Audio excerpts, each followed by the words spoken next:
One thing Jesus models all throughout his life and ministry is that his calling, and therefore our calling, is first and foremost about love.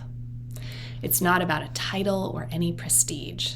It's not about entitlement, as the people of Nazareth surely felt, watching one of their own suddenly rise to fame.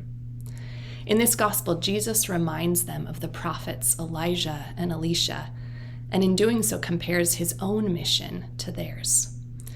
In the stories about the widow in Zarephath and Naaman the Syrian, God's care was not for the chosen people, the assumed, but to the oppressed and socially marginalized, the outsider. Scholars will say this message of Jesus foreshadows the future Christian mission to the Gentiles. But more immediately and more simply, I think it reminds us that love doesn't make sense. Love, when unexpected, uncoerced, unassumed, when simply a gift, as God's grace always is, that's a love that transforms. We might read this gospel and think that a calling has to be big, in line with the words Jesus read from the prophet Isaiah. Those words can be intimidating if you think, well, I'm not called to be a prophet or a healer. But if we remember our calling is first and foremost to love, it doesn't always look so heroic. It doesn't always feel important. And it's often in the hidden moments.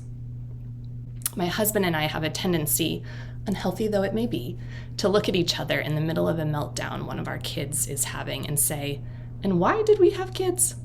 We adore them, but really our lives would be so much easier without them."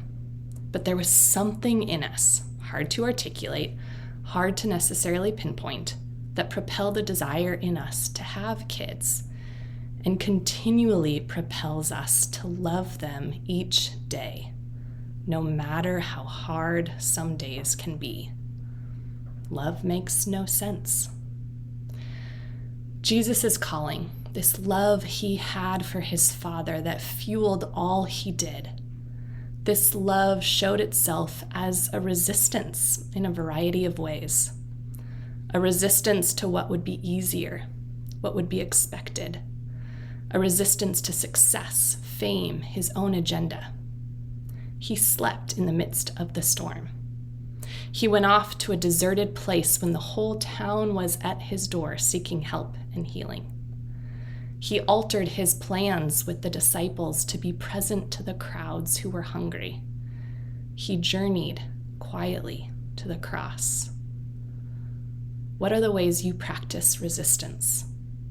Consider the mornings you get out of bed when you're tired to take care of your family or to go to work because you care about the mission. Consider the times you've held your child or grandchild and assured them of your love, even when you were frustrated with the wrong they had done. Or the times you held your tongue from a biting word and instead took hold of your spouse's hand and gave it a squeeze. Those little acts of love, which in reality are extraordinary acts of resistance, are moments of grace, moments, as Edwina Gately says, when we crack, crack, crack, bringing forth the kingdom of God into our homes, our families, our world.